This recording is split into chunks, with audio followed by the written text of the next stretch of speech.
How does a child prevent abuse when they know nothing about abuse? How does a child prevent sexual abuse when they know nothing about sex? Sexual abuse is about sex. We had a number of clients who were directly affected by those incidents in Victoria. Every single person I spoke to was a victim survivor as a child. And the women that I spoke to were all victim survivors of family violence and sexual abuse. If you don't know, you should know the name of the child who's gone missing.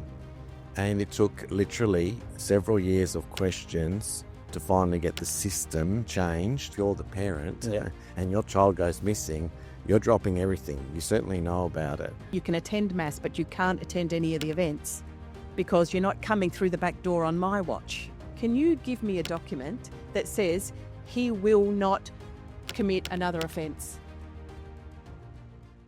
Thank you for your time and your ears, lending them. I want to start with Tamara. Tamara, our biggest challenge here in terms of the conversation we are having today is how can we bring in conversations from national framework point of view while keeping children at the centre of the conversation. Thanks very much for the question, Davinder. Before I begin, I'd just like to acknowledge country and just acknowledge all the countries that everyone is participating in this morning and just pay my respects to elders past, present, emerging. In relation to the question from a national framework perspective and bringing this to the forefront with children, my expertise in what I bring to the table speaks from an Aboriginal and Torres Strait Islander perspective just throughout child protection in Queensland, where I've worked for the last 12 years across statewide implementation. And I think the biggest thing that I see from a national framework perspective is the fact that the operationalising of these frameworks generally have some breakdowns that create spaces with really poor implementation within our states and within our communities, which don't necessarily result in the intentions of what the framework has. I find that at times there are opportunities for national frameworks to really have good intentions and make quality change, but the fact that they are not necessarily embedded and resourced for frontline implementation through education, through funding, through ongoing support, but also systems accountability, has a significant impact on how these are rolled out and how people interact with the system. And ultimately, at the end of the day, that core practice then leads into impacting our children and impacting our families. I feel that for children to be at the forefront and for these national frameworks to have a quality impact on our children and families in our communities, they literally need to be co-designed, better collaboration, and a lot more education and resources and funding applied into the frontline context all the way down. It generally breaks down at a middle management perspective or a state level perspective, and then people who are frontline child safety officers, team leaders, managers who sit and work within communities and in frontline context with their families don't necessarily have the knowledge, understanding and the information that they truly need to implement whatever legislative reform or framework exists and do it in a really best practice and consistent way. Thank you, Tamara. Can I come to you, Andrea?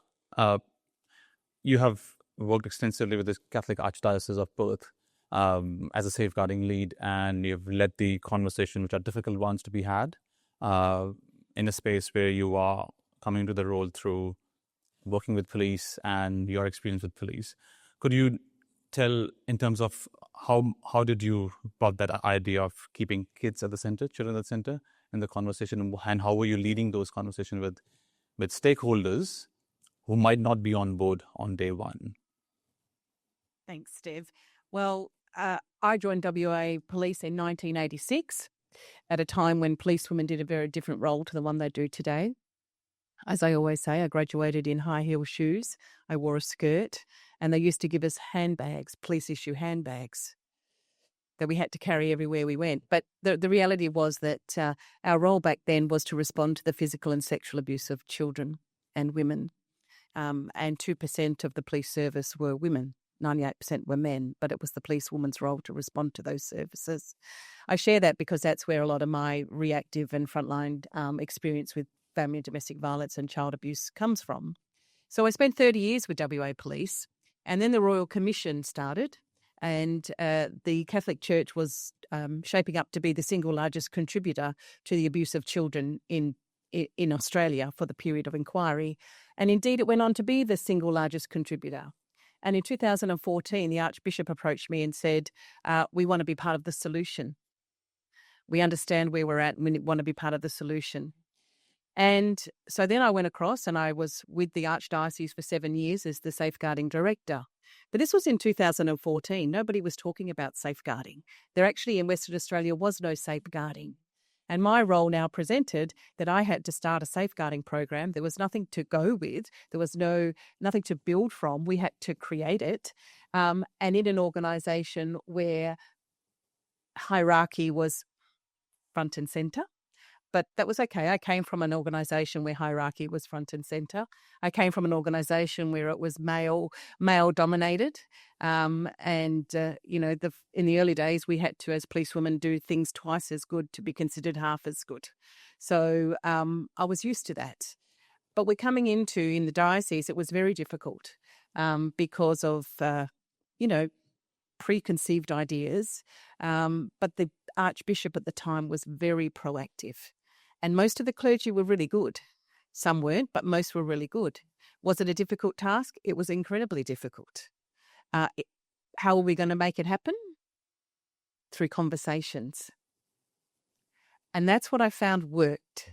Through conversations, sitting down and having conversations, explaining to people why we need to do this. So one of the areas that I found most difficult was, and you might be surprised to hear this, but child sex offenders are allowed to attend Mass.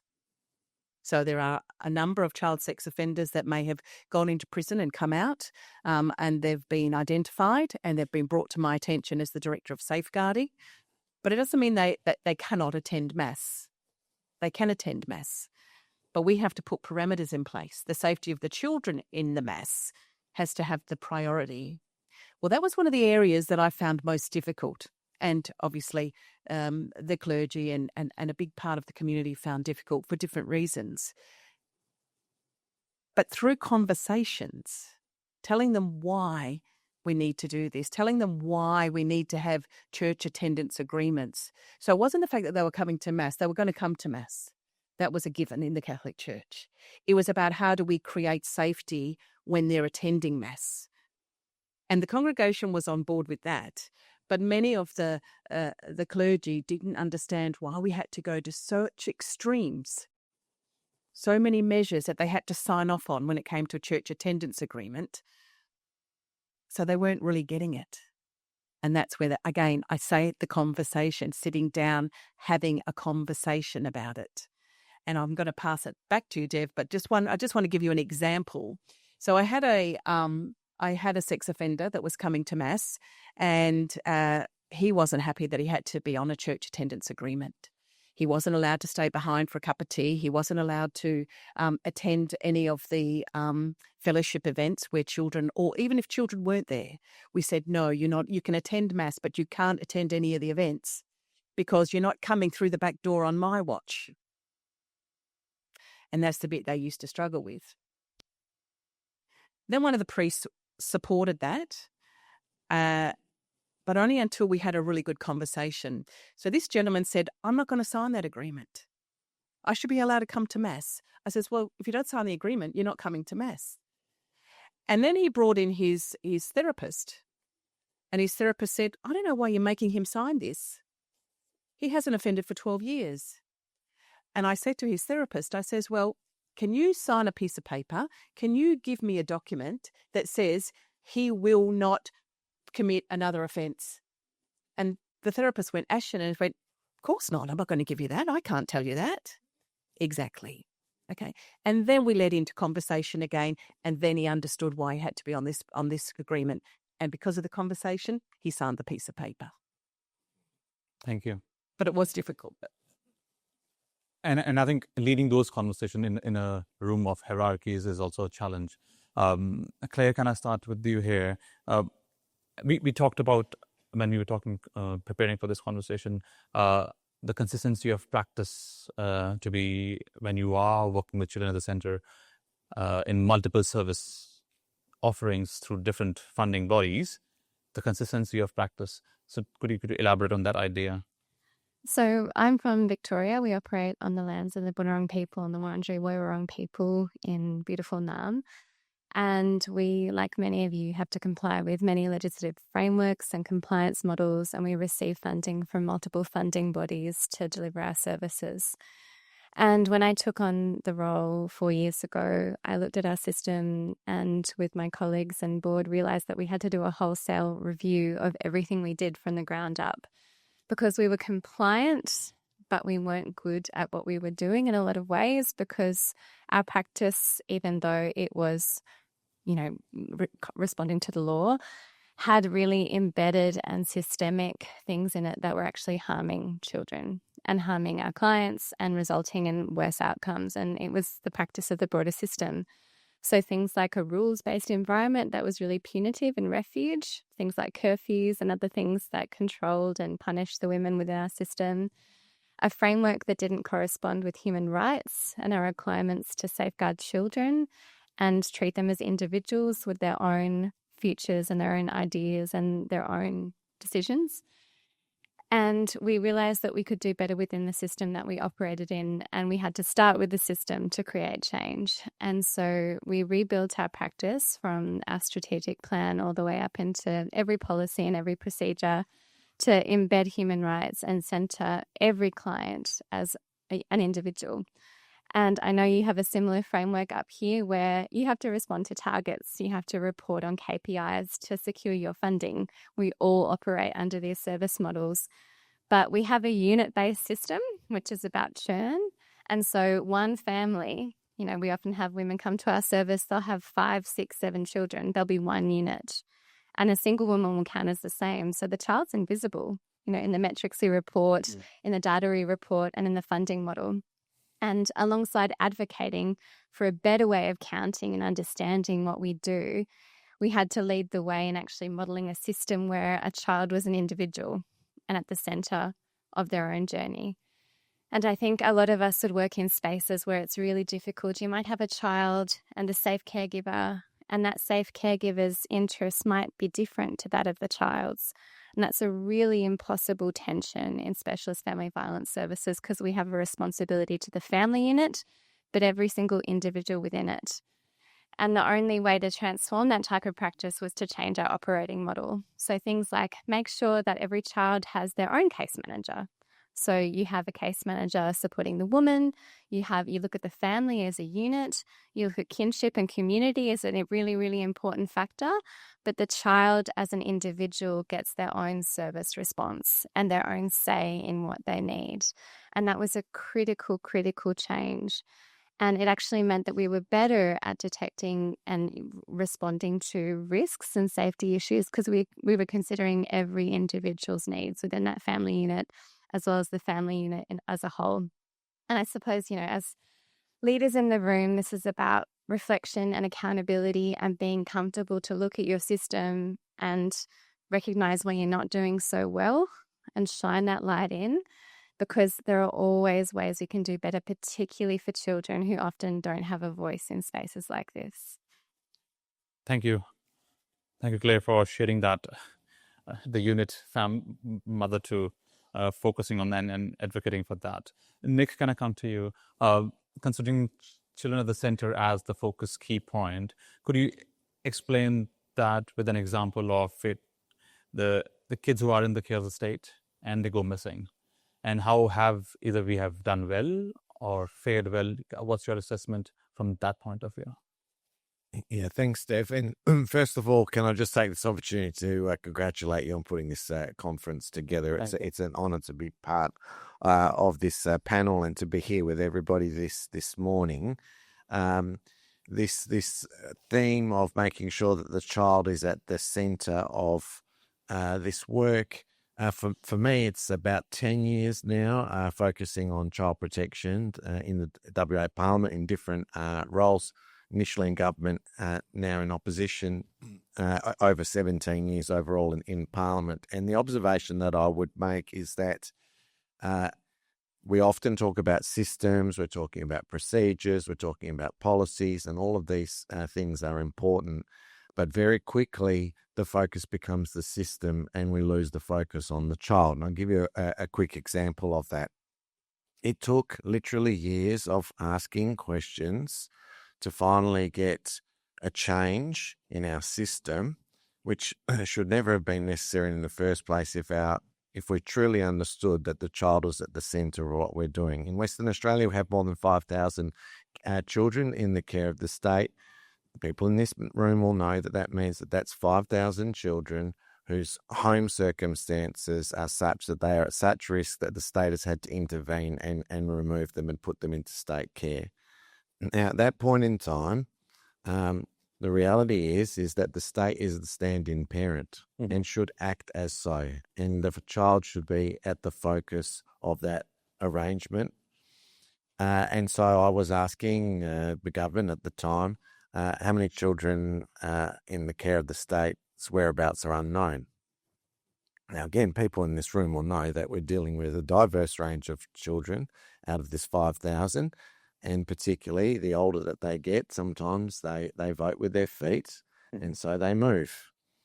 But the parent, the standing parent, ought to know where the child is, and if you don't know, you should know the name of the child who's gone missing. And it took literally several years of questions to finally get the system changed. So now every single day, the Minister and the Director General gets a daily report about any children who are in the care of the state whose whereabouts are unknown. And that should be the case if the child is at the centre and at the focus of our policy. Because as I said, imagine if you're the parent and your child goes missing, you're dropping everything. You certainly know about it. And of course, it's incredibly difficult when we're talking about 5,000, but somebody ultimately needs to be responsible. And so I segue from that to the next phase, which is where we're at to in Western Australia. So we've got some improvement there in terms of child focus and being at the centre, but we're not there yet because the next round of questions have been in respect to when the child has been found.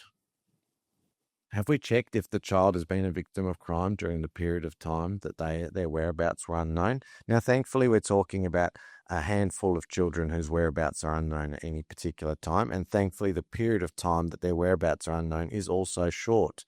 But it doesn't take a long period of time for something tragic to happen to a child. We need not think very far in the Northern Territory only a few weeks ago about that. And we're not there yet. So having the child at the centre of this would mean that we would know the answers to these questions. And I think that in the end, what is really required, Dev, here is not better systems, better policies, but I actually think that what we need is a renewed sense of diligence. Everybody that's here today will no doubt have a strong passion for children, otherwise they're not coming to the conference in the first place. But as you said in your introductory remarks, what is it that we're going to be able to do different? When we all go back to work on Monday, what is it that we change? And for me, I think it's a renewed sense of diligence, that we're striving for that next sense of excellence, no matter where we work in the sector. Thank you. Claire talked about accountability and transparency. And Tamara, you're working on talking about the child safe organizations and the national standards. Could you share a bit more idea on how might we create a national safe standards in terms of not just the white papers or the policy, but in action? I'm not too sure if I can elaborate significantly on the child safe organisations in a national context. They're only just being introduced in Queensland at the moment. They only have just been. But I think from what you're looking at is when we look at child safe organisations or just safeguarding our children, I think I want to lean more into what Claire has already kind of spoken to in regards to these national frameworks and how they're supposed to be implemented when they're designed at a systems level without the intention of understanding the complexities that exist in communities and individual people. So child safe organisations in general have 10 principles and a universal principle that overarches that. And the universal principle is the cultural safety of Aboriginal and Torres Strait Islander children in interacting with those spaces. But the cultural safety is generally and should be defined by the individual person, whereas when we have an overarching universal principle, we're throwing a blanket over what safety looks like for all Aboriginal and Torres Strait Islander people and children primarily. But these national frameworks have the tendency to have blanket approaches that don't allow to cater to individual and community-based needs. And ultimately, at the end of the day, they don't necessarily create the safety and intention that they're supposed to. But what Claire was speaking to in her space around changing how they've operated, they've done complete practice reviews with the intention of putting children at the forefront. Our national frameworks, our statewide frameworks, our legislations, our systems need to really unpack and consider the impact of practice and implementation on children, because the blanket approaches across systems don't work for children and don't work for families, and they don't necessarily take into consideration the obligations and accountability that exist for community-controlled and NGO organisations. The implementation of any sort of legislative reform or national framework puts an additional pressure on organisations to uphold the expectations of what this framework has, with limited resources, limited funding, programs and procedures that don't necessarily have the workforce capacity and capability to uphold and sustain, with limited funding to support the communities to actually embed it. And then when we start to look at the implementation of it from a practice and a resource and a time and accountability and a funding perspective, those are all impacted and obviously don't allow for organisations and communities to actually cater to the implementation of such national frameworks to ensure that individuals are actually catered to. So the blanket approach doesn't necessarily work very well, in my opinion, and what I've seen from, just legislative reform, not necessarily just child-safe organisations, but legislative reform in general.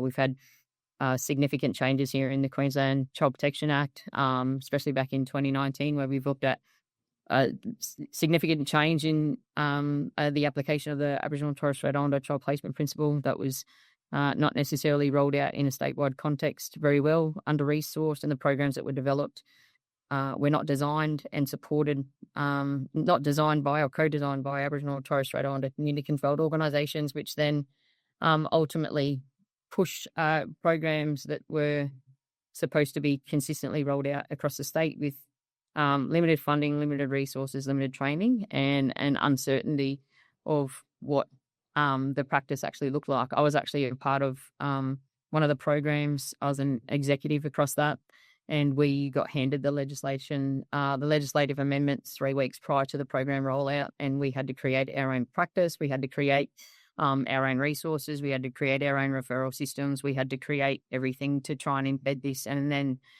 other organisations had the same issues, and it created a real inconsistency in how ACCOs implemented it. But ultimately, what it actually did was the system and the people that operated within the system had a limited awareness for what their legislated obligations were, and they hold the power and authority in decision making, and that definitely impacted how ACCOs were brought into the equation, the practice of child safety systems over here in Queensland, and we've seen an increase in removals of Aboriginal and Torres Strait Islander children since the Aboriginal and Torres Strait Islander child placement principle was brought into the equation, because it wasn't set up well, it wasn't resourced well, it wasn't informed, educated, and there's limited accountability. And the expectation of Aboriginal and Torres Strait Islander community-controlled orgs was to fix it and help our families, but the collaboration and the transparency and the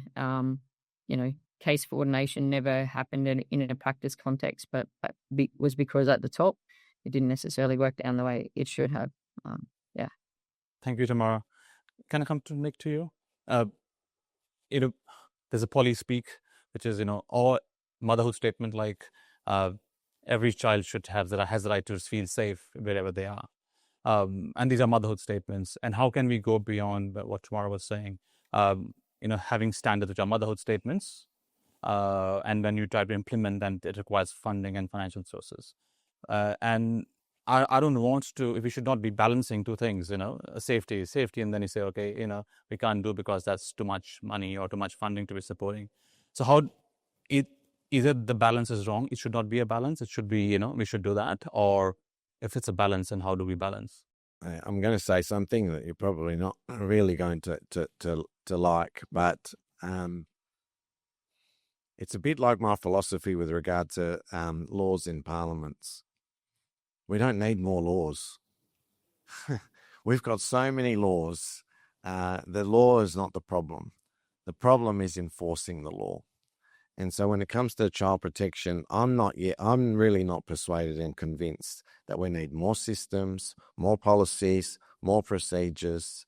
I think we actually just need to free the practitioners to be able to do what they're supposed to be doing, which is looking after the child that's in care. It's a little bit like teachers. You'll have heard the analogy many, many times. The teachers have been drawn into all these different things, and they no longer really have the freedom to do what they're supposed to be doing, which is to teach.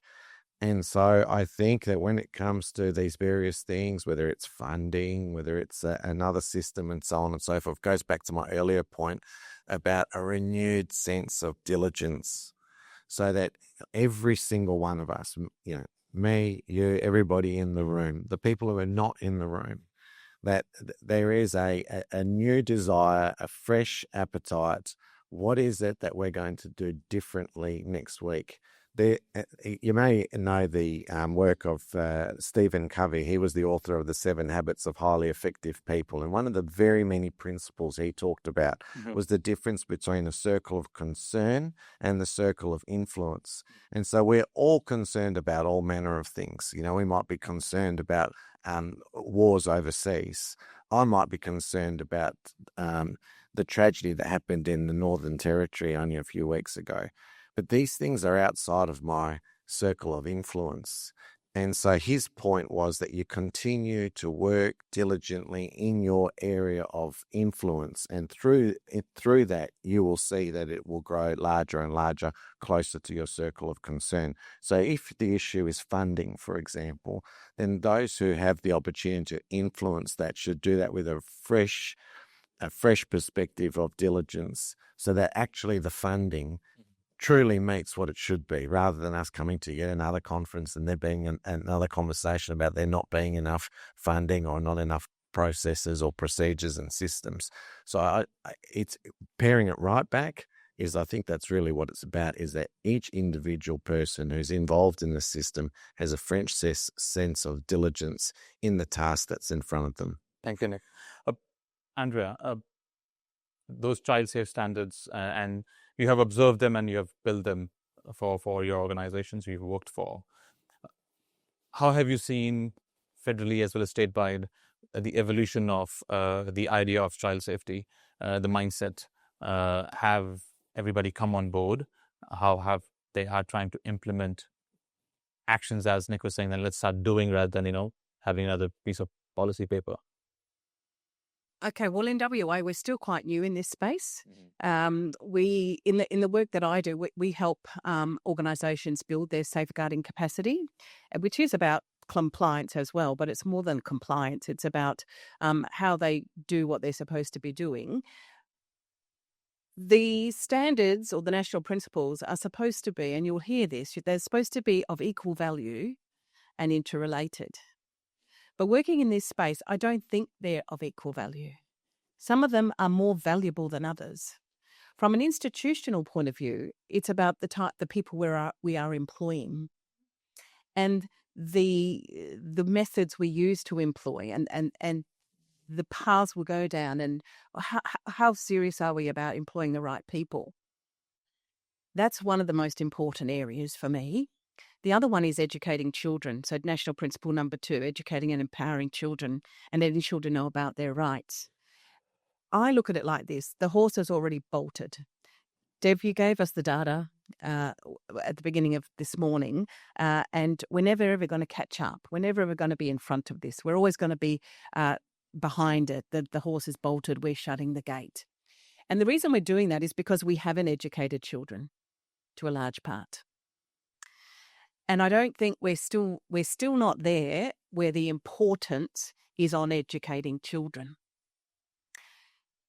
How does a child prevent abuse when they know nothing about abuse? How does a child prevent sexual abuse or prevent or provide a resistance to abuse when they know nothing about sex? Sexual abuse is about sex, but we don't teach children about sex.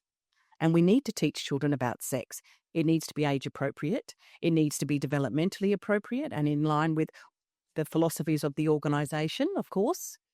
But we need to be bold. And you said to be honest, Dev, and I'm being honest. We need to teach children more than we teach children because they're the last stop when it comes to child sexual abuse.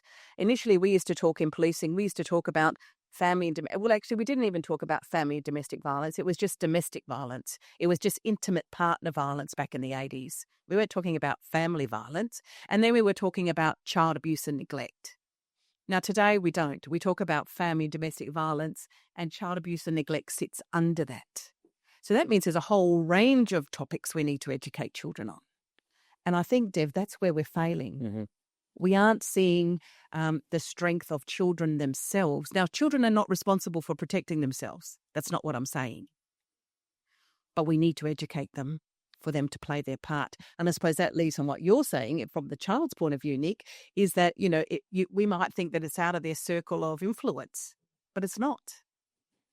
And then just to also to add to that is to go on from what you were saying, Nick. I like what you said, because what we teach when we work with organisations is that it can be quite confronting. Wow, these 10 principles, there's like when we do a desktop audit, there's over 100 key performance indicators.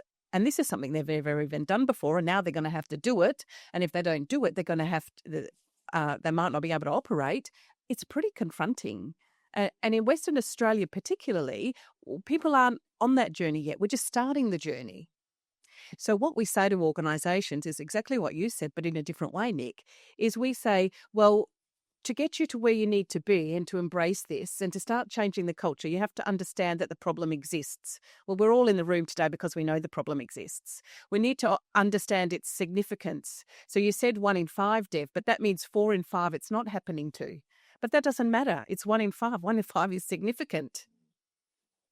But then what about the solvability? This coming to what you've been saying, Nick, is, but the individual in organisations, what I see when we're trying to develop this is, but that's not my job.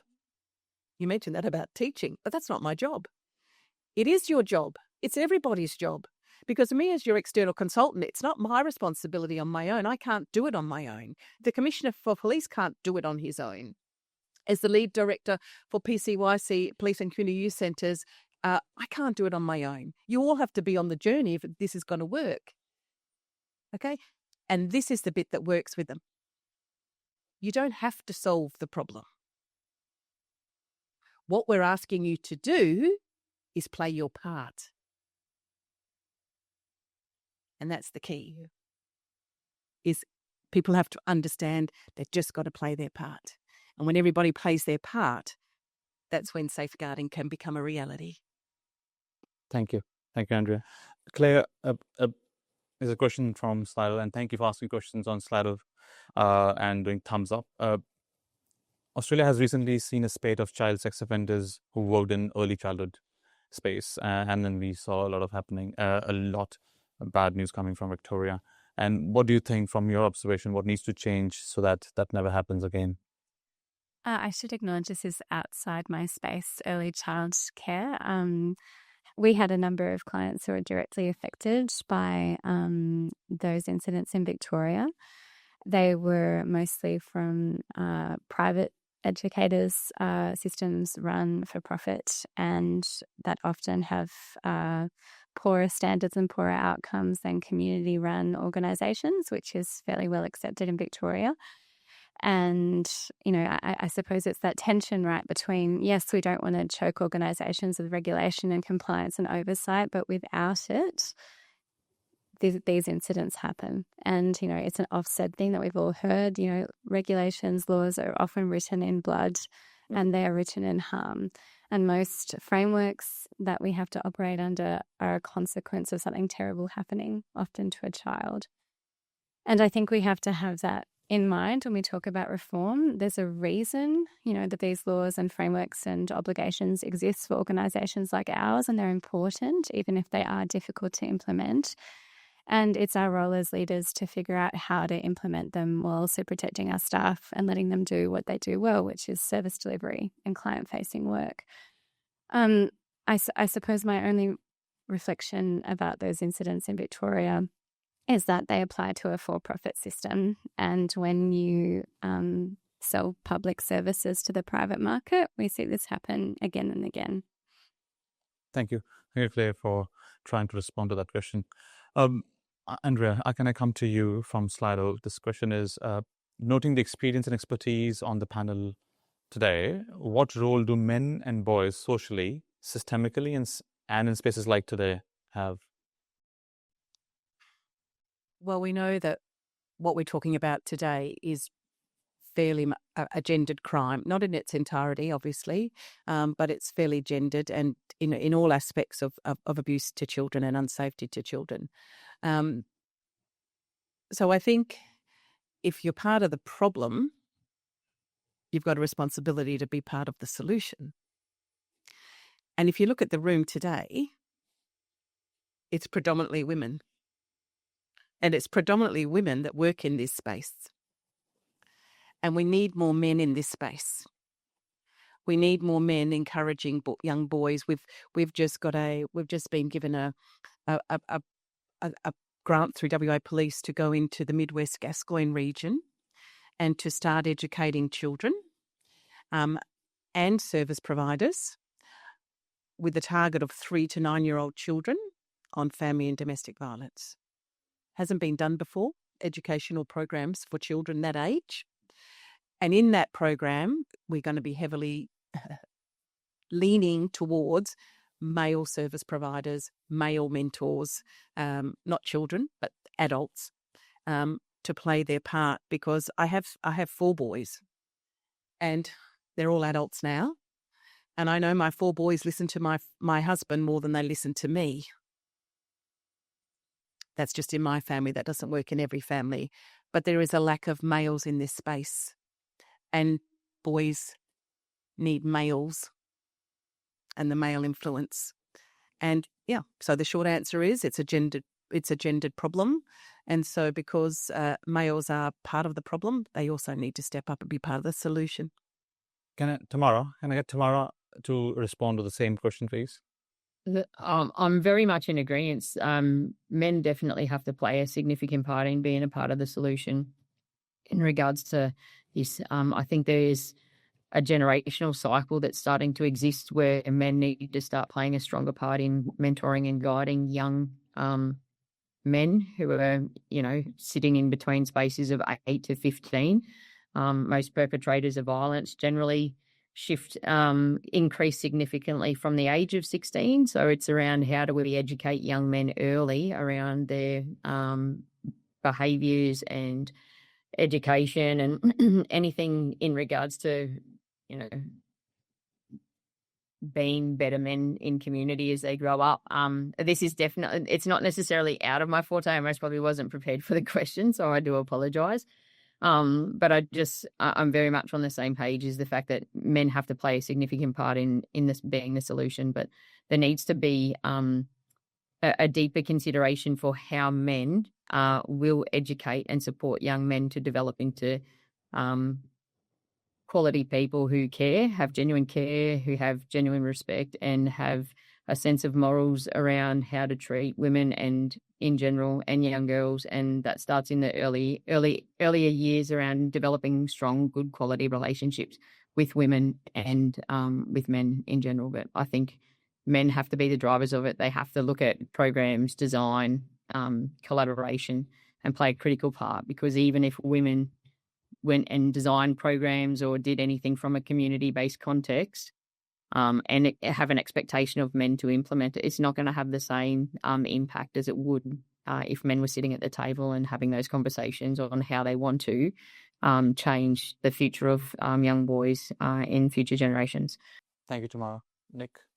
Yeah, I want to give a shout out. I see there are a number of men in the room, so congratulations to you to be here. But in the same breath, can I say to the ladies in the room, thank you most sincerely for the work that you're doing in this space. I'm in total agreement with everything that's been said so far. And I'll probably just make these couple of observations. One is that when's the last time that you remember there's a male Minister for Child Protection? It's unusual for there to be a male Shadow Minister for Child Protection. I mean, I've been on about this for quite some time and saying to whoever's the leader, it's the one portfolio I want to keep. Because those of us in the room have to stick at this, and we have to stick at this for an extended period of time in order for there to be real change. It doesn't, we're not going to succeed if we continue to see this musical chairs in terms of the leaders in this respect. Now, the final point that I make, and again, Deb, you might not like it, and some people in the room might find it controversial, but I genuinely believe as a society, as a community, we will be mature enough to really deal with this situation the day that we accept that it's okay to have a Minister for Men's Interests. And we don't have a Minister for Men's Interests. We've got a Minister for Women's Interests. We've got a Minister for Child Protection. There's talk about we need to have a Minister for Children generally. We don't have a Minister for Men's Interests. And if we really, really want to tackle this, and to tackle, as quite rightly, the gendered nature of this, I think you need somebody leading the charge in that particular space. But when I have raised this, and I've raised this for more than 17 years, including in my maiden speech, the idea of a Minister for Men's Interests, we're just not there. We as a society, there seems to be this blockage, this stumbling block. We can't break through that. And I think the day that we do that, we might genuinely see some change. Can I say? Yes, please. I'd just like to say something on that, and it's a thought that I've had for many, many years, going right back to the 80s when I was a frontline police officer. So a family and domestic violence incident occurs, you get a call out, you go to the job, and quite often you remove the woman and the child, or the victim survivor and the children. But the male gets to stay in the house. So wrong. Mm-hmm. We need to rethink, and I've been in charge of a women's refuge in the Gascoyne for over 10 years as a chairperson and then as a CEO for a couple of years. And so the question is, when are we going to start thinking about men's refuges? We need to change that thinking. Don't take the woman and the child or the victim survivor, so it could go both ways, but predominantly it's a gendered crime. Why do we start thinking about men's refuges? So when that happens, and it's the largest call out for police services is family and domestic violence, why don't we have a men's refuge where we take the male or the perpetrator out of the family home and leave the children and the mother or the victim, whoever that may be, male or female, in the family home? Yeah? That means we need to change the way we think. There's more benefit to that too, because the perpetrator probably needs help.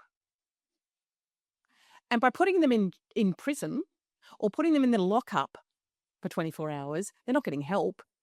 Okay? They're the ones that need the help equally as the victims do. And that type of a system could then provide that help. And that type of a system is going to need more men to step up into this space and into this industry. But that's my thought. We need to totally change the way we respond to this. So maybe that's one for you, Nick, to take back to your camp. I think you'd be a good Minister for Men's Interests. Claire, do you want to contribute on that question? I think we need to invest more in early intervention and secondary prevention. Primary prevention is a critical trigger for change, but we're not doing enough to support young children and teenagers before they enter the justice system. My last role before I took on this one was a human rights review of prisons in Victoria, and I had the privilege of going in and sitting down and speaking to hundreds of people in custody, and every single person I spoke to was a victim survivor as a child, every single one. And the women that I spoke to were all victim survivors of family violence and sexual abuse, and they were in our custodial system. And I look at the system as it exists now, and there are multiple points of intervention opportunities where we could be helping these children with trauma and the relational impact of trauma, and what trauma does to your ability to form safe and healthy relationship, and what a lack of a safe role model does to your ability to have safe relationships, both as children and as an adult. And so we're really focused on early intervention embedded within the specialist family violence system. So every child who comes through the system, and you can see the behavioural indicators really, really young. We have kids who've seriously hurt their siblings, 5, 6, 7. We have kids in primary school who are being kicked out. We all know that school is a primary protective factor for children, and the systems as they exist either ignore or punish the little children for the behaviours that we know and we expect will happen after trauma. So I think about all those people. A lot of them are still in custody, a lot of them are back in the community, and a lot of them have offended again. And I feel a great systemic responsibility for that cycle, because we could have helped them so early with evidence-based intervention. And I think about the young boys and the teenagers that we work with every day. They deserve a better model of relationship. They deserve deliberate support so they can have better lives and so they don't end up in the custodial system. And I think, as, system leaders and influencers, that is a mechanism that we can all use. And I know my colleagues in ACOS are doing it beautifully. In generalist and specialist mainstream services, we need to do it better. Thank you, Claire. My limited contribution on somebody would have watched the documentary Manosphere. Who watched Manosphere or heard about Manosphere? Yeah. And the problem here is bad men get a lot of media and press, and there are good men out there who don't get media and press, and they don't speak out public, and they are silent majority. So I'm trying to create a counter narrative of good, positive male role models.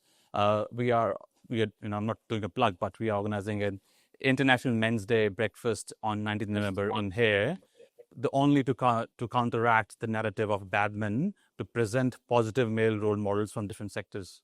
Whether they're lawyers, whether they're engineers, whether they are, our fathers, getting people in the room and talking about what positive male role models look like. And it's purely a counter narrative to Manosphere, in reaction to Manosphere, because nobody is doing anything. So people are not saying, okay, bad Manosphere, but let's start presenting positive male role models in the fore. I think on that, we will conclude the panel. Well, I'm sure you'll agree that conversation from Andrea, from Nick, from Claire, from Tamara and Dev has flipped the script